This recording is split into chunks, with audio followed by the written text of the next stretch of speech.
এই মেয়েটির আজ বিয়ে, সে পার্লারে সাজতে যায়। যেভাবে তার মেকআপ করা হলো, প্রথমে মাথা থেকে নোংরা বের করে দিয়ে জুয়েলারিগুলো একে একে খুলে নেওয়া হলো, একটি চিরুনির সাহায্যে খুশকি বের করে নেওয়া হলো, ড্রাই স্কিন একটি চিমটার সাহায্যে টেনে বের করা হলো।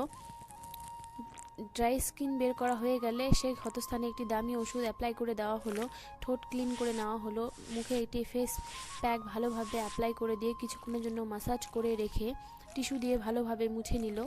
মোছা হয়ে গেলে দেখো মেয়েটির মুখ কতটাই সুন্দর হয়ে যায়। স্টিম করিয়ে দিল, ফাউন্ডেশন দিয়ে ভালোভাবে ব্লেন্ড করছে। ব্লেন্ড করা হয়ে গেলে আইব্রো সুন্দরভাবে ফ্ল্যাপ করে দেয়, আইশ্যাডো সুন্দরভাবে এঁকে দেয়। আইশ্যাডো আঁকা হয়ে গেলে আইলাইনার পরিয়ে দেয়। সেমভাবে অপর চোখেও ভালোভাবে করতে থাকে।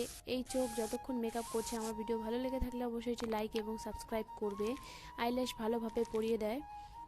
আইল্যাশ পরা হয়ে গেলে ব্লাশ ভালোভাবে অ্যাপ্লাই করে দেয়, হাইলাইট সুন্দরভাবে করে দেয়, লিপস্টিক ভালোভাবে লাগিয়ে দিলে কোণে একদম রেডি।